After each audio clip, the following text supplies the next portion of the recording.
Hi guys, this is Kishore. Welcome to Advanced Nursing Classes. After a long time, we all are connecting again. Anyway, let's focus on the topic. Okay. So आज का हमारा topic है endocrine disorder, जिसमें हम discussion करने जा रहे हैं जो ग्लैंड्स हैं उनके रिलेटेड डिजीज़ के बारे में। तो एंडोक्राइन डिजॉर्डर स्टार्ट करने से पहले मैं चाहता हूं कि एंडोक्राइन सिस्टम से जुड़े हुए हर ग्लैंड्स, हर बॉडी पार्ट्स के एनाटॉमिकल रिव्यू हम कर लें एक बार, ताकि आगे चल के जो डिजीज पार्ट हम डिस्कशन करेंगे उसको समझने में कोई भी प्रॉब्लम ना हो। Okay, so let's start.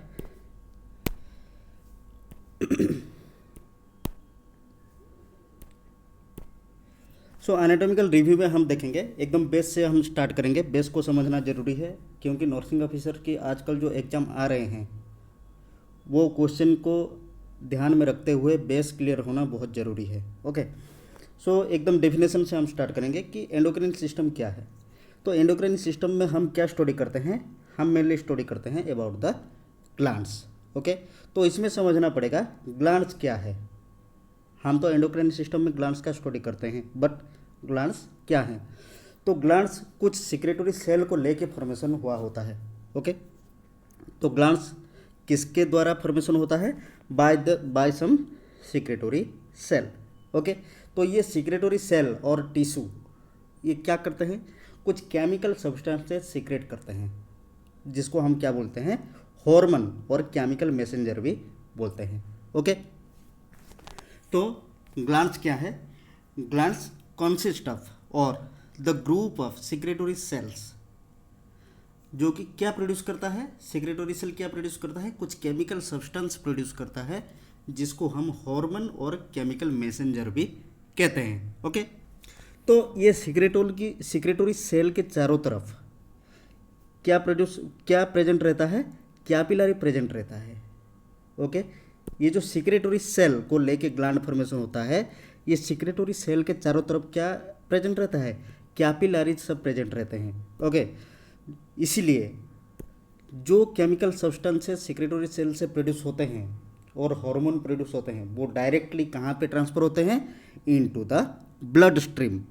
Okay, आपको मैं यहाँ बता दूँ और आप भी ध्यान रखें कि जितने भी ग्लैंड्स होते हैं वो कंप्लीटली डक्टलेस होते हैं, उनमें कोई भी डक्ट प्रेजेंट नहीं रहता। ठीक है, तो ये जो ग्लैंड्स होते हैं इसमें क्या होता है? डक्ट प्रेजेंट नहीं रहता।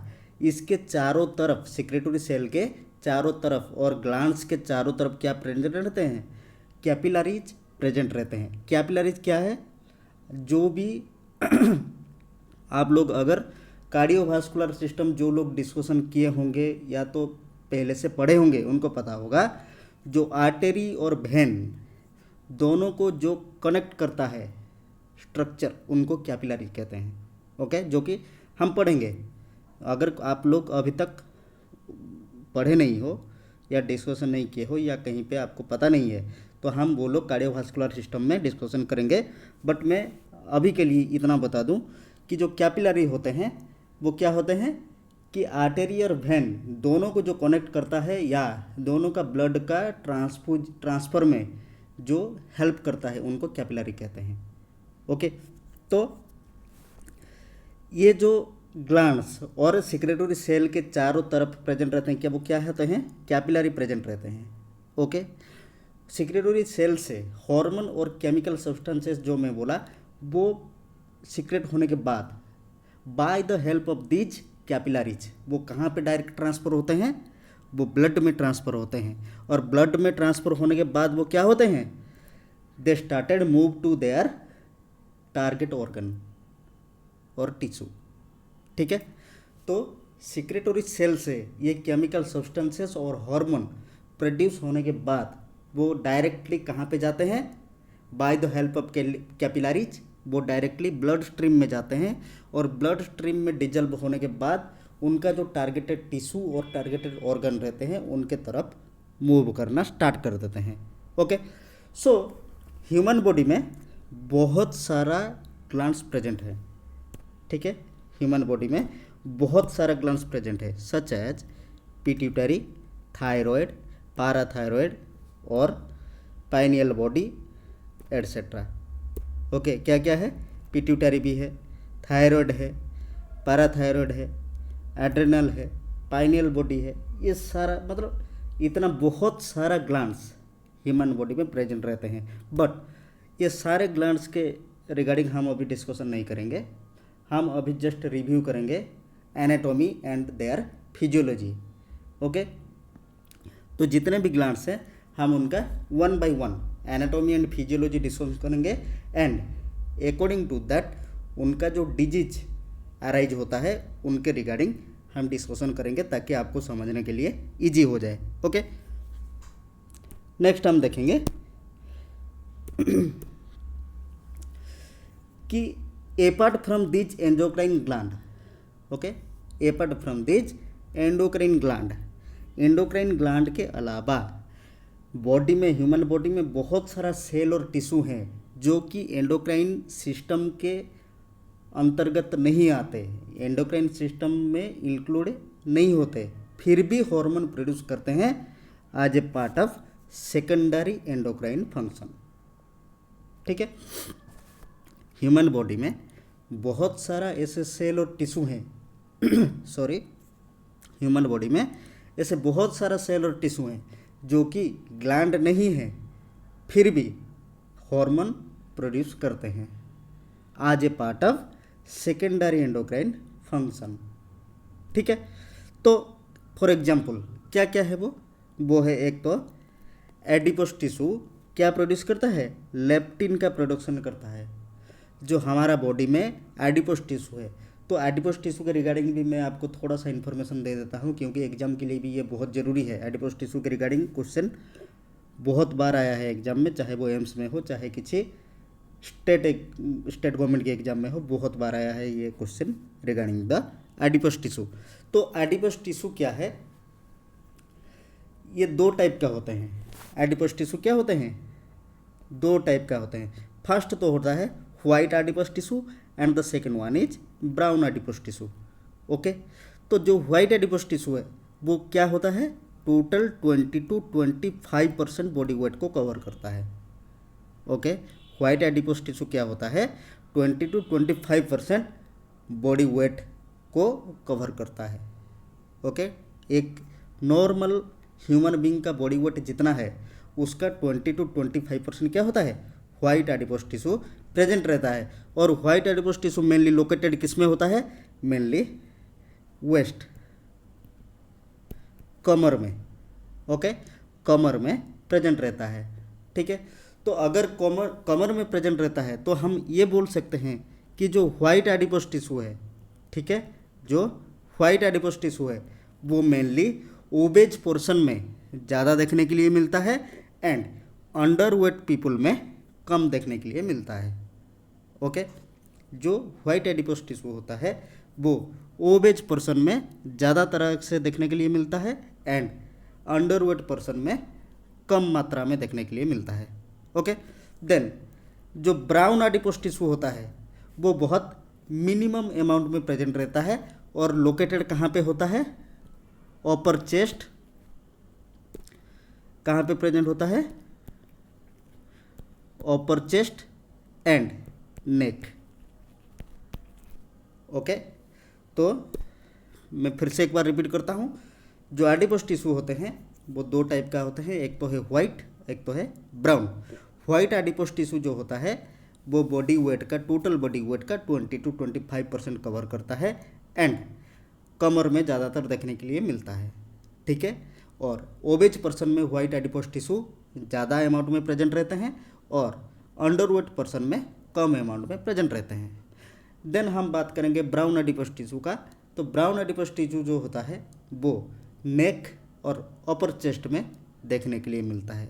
बट अगर हेमोस्टेटिस की बात आए, बॉडी टेम्परेचर रेगुलेशन की बात आए या बॉडी टेम्परेचर रेगुलेशन की डिस्कशन की हम बात करें तो ब्राउन एडिपोस टिश्यू ज़्यादा हीट प्रोड्यूस करता है in comparison to white adipose tissue.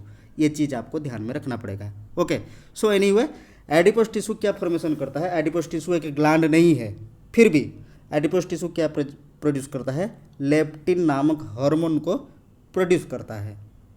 Okay, हम पहले क्या सोचते थे कि ओनली ग्लैंड से ही हार्मोन प्रोड्यूस करता है, बट ऐसा नहीं है।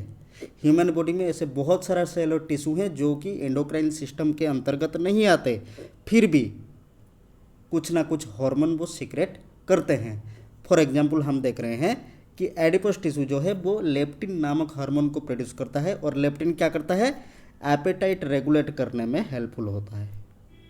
ओके, तो सेकंड एग्जांपल क्या है, हार्ट, जो हमारा दिल है वो क्या प्रोड्यूस करता है, आर्ट्रियल नोट्रीयूरेटिक पेप्टाइड, आर्ट्रियल नोट्रीयूरेटिक पेप्टाइड या ANP नामक हार्मोन प्रोड्यूस करता है। और ये किसके ऊपर एक्ट करता है, किडनी के ऊपर।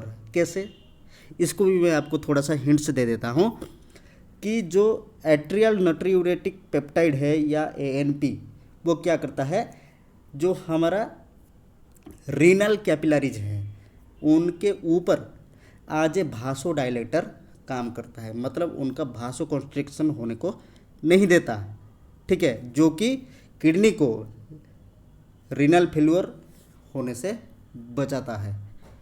ठीक है, ये एक शॉर्ट हिंट मैं आपको दिया कि जो ANP है वो क्या करता है, किडनी के ऊपर एक्ट करता है। कैसे, कि जो रीनल कैपिलरीज है उनके ऊपर एज ए भासोडाइलेटर वो काम करता है, नोट्रीयूरेटिक एसिड, और रीनल फेल्योर से बॉडी को बचाता है। ओके, देन हम डिस्कशन करेंगे अबाउट द हॉर्मोन्स। ठीक है, तो हार्मोन क्या है, this is the one type of chemical messenger secreted from the secretory cell. ये अर्लियर हमने डिस्कशन किया था कि जो सीक्रेटरी सेल होते हैं वो सीक्रेटरी सेल कुछ केमिकल सब्सटेंसेस प्रोड्यूस करते हैं जिनको हम क्या बोलते हैं, हार्मोन और केमिकल मैसेंजर भी कह सकते हैं। ओके, तो ये जो हार्मोन है वो मेनली 2 कैटेगरीज में डिवाइडेड है। First one is lipid based hormone और peptide based hormone. Okay, lipid base और पेप्टाइड बेस। तो लिपिड बेस में क्या क्या होता है, ग्लूकोकोर्टिकॉइड्स, मिनरलोकोर्टिकॉइड्स, थायराइड हार्मोन, ये सब किस में आते हैं, लिपिड बेस्ड हार्मोन में आते हैं। ओके, और पेप्टाइड बेस्ड हार्मोन कौन कौन सा आता है, एड्रेनालिन जिसको हम बोल सकते हैं, एपिनेफ्रिन, नोर एड्रेलिन और नोर एपिनेफ्रिन, इंसुलिन, ग्लूकागोन, ये सब पेप्टिक हार्मोन इनको हम बोल सकते हैं। ओके, तो इनका कैटेगरी को समझने का ज़रूरत क्यों पड़ा हमको, कि जो हार्मोन सीक्रेट होते हैं वो लिपिड बेस हैं या पेप्टाइड बेस हैं, इनको समझने की ज़रूरत क्यों पड़ा, क्योंकि ये जब सीक्रेट होते हैं और मैं आपको बताया था ब्लड स्ट्रीम के साथ ये किसी टारगेट ऑर्गन और टिश्यू की तरफ मूव करते हैं, तो वहाँ पहुँचने के बाद उनको वो हार्मोन को किसी स्पेसिफिक रिसेप्टर के साथ बाइंड होना पड़ता है। ओके, किसी स्पेसिफिक रिसेप्टर के साथ बाइंड होना पड़ता है, तभी जाके वो अपना फंक्शन स्टार्ट कर सकते हैं। ओके, तो जो पेप्टाइड हार्मोन होते हैं उनका जो रिसेप्टर होते हैं वो मेनली क्या होता है, सेल का मेम्ब्रेन में प्रेजेंट रहते हैं। ठीक है, उनका जो रिसेप्टर होते हैं किसका, पेप्टाइड हार्मोन का जो रिसेप्टर होते हैं वो मेनली सेल के मेम्ब्रेन में प्रेजेंट रहते हैं, वाइल जबकि जो लिपिड बेस हार्मोन होते हैं उनका रिसेप्टर किस में प्रेजेंट रहते हैं, इनसाइड द सेल प्रेजेंट रहते हैं। मैं यहाँ पे आपको समझा दूँ, मान लीजिए ये है सेल।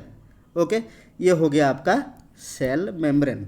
ओके, तो इधर से जो आया हमारा peptide base hormone, peptide hormone आया, उसका जो रिसेप्टर होगा उसको जो पेप्टाइड हार्मोन को जो वेलकम करने वाला होगा वो कहाँ प्रेजेंट होगा, ये मेम्ब्रेन में प्रेजेंट होगा।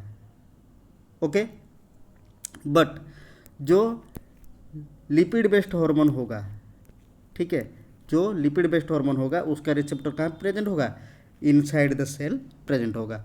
समझ में आ गया। उसके बाद हम देखेंगे तो ब्लड में ये जो हार्मोन का लेवल ये कैसे रेगुलेट होता है, अपने आप हार्मोन खुद रेगुलेट करते हैं, मतलब उनका लेवल को कम भी नहीं होने देते और ज़्यादा भी नहीं होने देते। ठीक है, तो ये जो लेवल को मेंटेन करने के लिए दूसरा किसी ऑर्गन या उसका कुछ मतलब इतना मेजर रोल नहीं रहता, वो अपने आप अपने लेवल को रेगुलेट करते हैं। समझ में आ गया? तो ये था हमारा ग्लैंड्स के बारे में और हार्मोन के बारे में कुछ मतलब एनाटॉमिकल शॉर्ट रिव्यू था ये वो। तो वन बाय वन हम अभी एक एक ग्लैंड्स का डिस्कशन करते जाएंगे और उसका रिलेटेड जो डिजीजेस हैं उनका भी डिस्कशन हम करते चलेंगे। ओके, तो फर्स्ट देखेंगे हम पिट्यूटरी ग्लैंड। ओके, फर्स्ट हम किसका रिव्यू करेंगे? Pituitary gland. तो पिट्यूटरी ग्लैंड को क्या बोला जाता है? Master gland of the human body. Okay, तो पिट्यूटरी एक ऐसा ग्लैंड है जिसको क्या बोला जाता है? Master gland of the human body. तो फिलहाल अभी के लिए हम क्या करेंगे? पिट्यूटरी ग्लैंड का एनाटॉमिकल रिव्यू करेंगे, उसका एनाटॉमी एंड फिजियोलॉजी के बारे में शॉर्ट रिव्यू करेंगे, then pituitary gland related disease के बारे में डिस्कशन करेंगे। Then in the same way हम दूसरे ग्लैंड का भी रिव्यू करेंगे और उनके रिलेटेड डिजीजेस का भी डिस्कशन करेंगे। ओके, सो पिट्यूटरी ग्लैंड का लोकेशन क्या है? Lies in the hypophyseal fossa of the sphenoid bone. Okay, आप स्पेनोइड बोन का लोकेशन अगर आपको पता नहीं है, अगर आप जानना चाहते हो कि स्पेनोइड बोन क्या है, तो मस्कुलर स्केलेटल सिस्टम का स्कल जो है, स्कल पार्ट्स का जो बोन है उनका आप एक बार बुक में रिव्यू कीजिए, आपको पता चल जाएगा कि स्पेनोइड बोन किधर है। ओके, तो पिट्यूटरी ग्लैंड जो है वो कहाँ पे लोकेटेड होता है? इसको हम क्या बोलते हैं? Master gland of the human body. अगर लोकेशन की बात देखें तो lies in the hypophyseal fossa of the sphenoid bone, और किसके नीचे? Just below the hypothalamus. Okay, आपको पता है hypothalamus is one of the important part of our brain. Okay, तो ये हाइपोफाशियल फोसा, स्पेनोइड बोन का हाइपोफाशियल फोसा में प्रेजेंट रहता है। और जस्ट बिलो अगर हम लैंडमार्क दें, जैसे हम कोई एड्रेस देते टाइम कुछ हमारा लैंडमार्क देते हैं, तो ऐसे अगर हम लैंडमार्क देना चाहते हैं तो और क्या ऐड कर सकते हैं उसमें? जस्ट बिलो द हाइपोथैलेमस, इसको ऐड कर सकते हैं। तो हाइपोथैलेमस के नीचे जब रहता है, ये किसके साथ कनेक्ट होता है? हाइपोथैलेमस के साथ भी कनेक्ट होता है बाय ए स्टॉक। ओके, बाय ए स्टॉक। तो आपको मैं यहाँ पे समझाना चाहता हूँ। मान लीजिए ये है हाइपोथैलेमस ब्रेन का। ओके, दिस वन ये है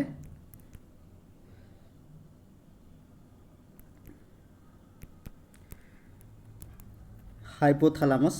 okay, this one is the stock.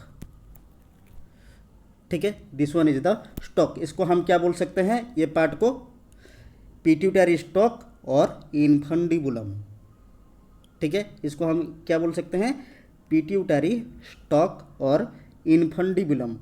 तो bye the help of this stock pituitary किसके साथ अटैच होता है? हाइपोथैलेमस के साथ अटैच होता है। ओके, और हाइपोथैलेमस के साथ अटैच होने के बाद ये रहा हाइपोथैलेमस, ये रह गया हमारा पिट्यूटरी स्टॉक, और ये हो गया हमारा पिट्यूटरी ग्लैंड। तो पिट्यूटरी ग्लैंड फिर दो हिस्सों में डिवाइड हो जाता है। This one is the posterior pituitary and this one is the anterior pituitary. Okay, तो हम अगर लोकेशन की जो बात कर रहे थे, अगर हम लैंडमार्क दें तो क्या होता है? वो हाइपोफिशियल fossa of the sphenoid bone और जस्ट बिलो द हाइपोथैलेमस। ये है हमारा हाइपोथैलेमस। ओके, तो हाइपोफिशियल fossa of the sphenoid bone में प्रेजेंट रहता है। अदरवाइज लैंडमार्क की बात करें तो वो हाइपोथैलेमस के जस्ट बिलो प्रेजेंट रहता है। ओके, और जिसके साथ मतलब हाइपोथैलेमस के साथ जो अटैच होता है bye the help of the pituitary stock. Okay okay, तो वो पिट्यूटरी स्टॉक को हम और क्या बोल सकते हैं? इन्फंडिबुलम भी बोल सकते हैं। ओके, तो पिट्यूटरी का अगर हम साइज देखेंगे तो कितना साइज रहता है? ये लाइक ए पी, मटर जो रहता है हमारा, मटर की साइज का रहता है। ओके, वेट की बात करेंगे तो it is 500 mg, that means 500 milligram, okay, और आधा ग्राम भी हम बोल सकते हैं, ओके।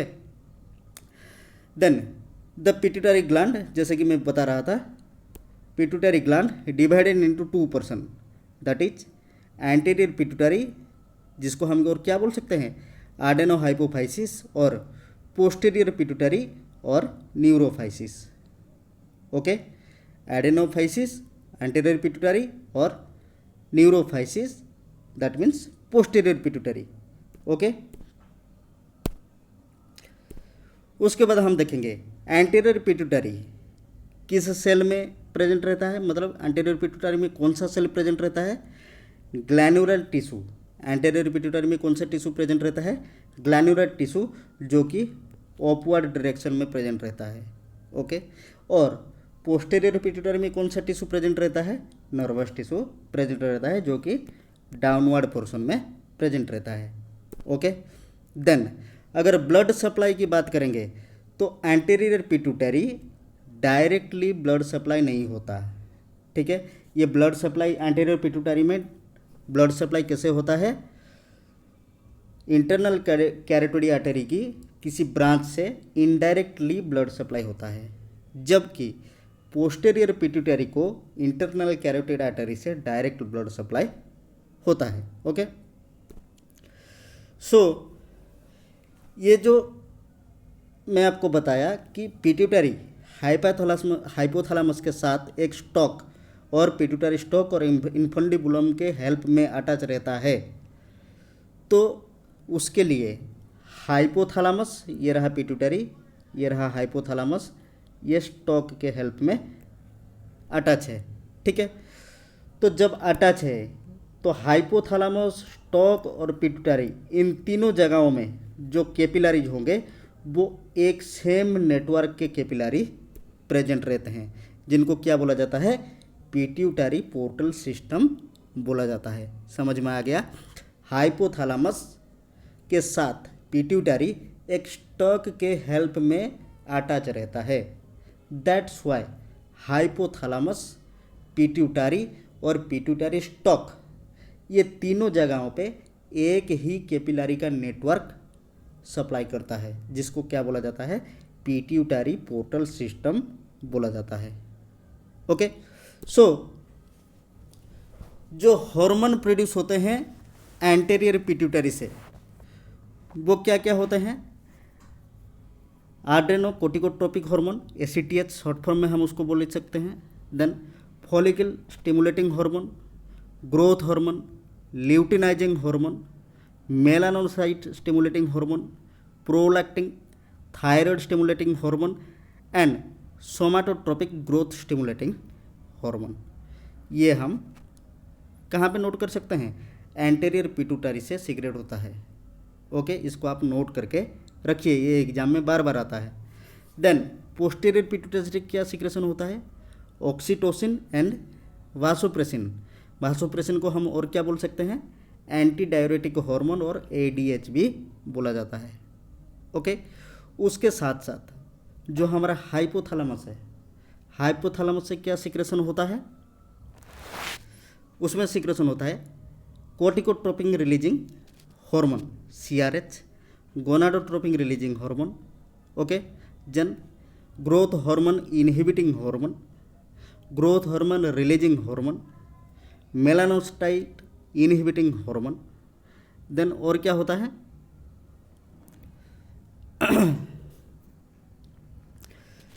थायरोट्रोनिन, थायरोट्रोपिन रिलीजिंग हार्मोन और प्रोलैक्टिन रिलीजिंग हार्मोन भी प्रोड्यूस होता है, ओके। सो ये चीज़ को आपको नोट करके रखना है, एग्जाम में ये बार बार आता है। तो फ्रेंड्स, ये था आज का हमारा पिट्यूटरी ग्लैंड का एनाटॉमिकल रिव्यू।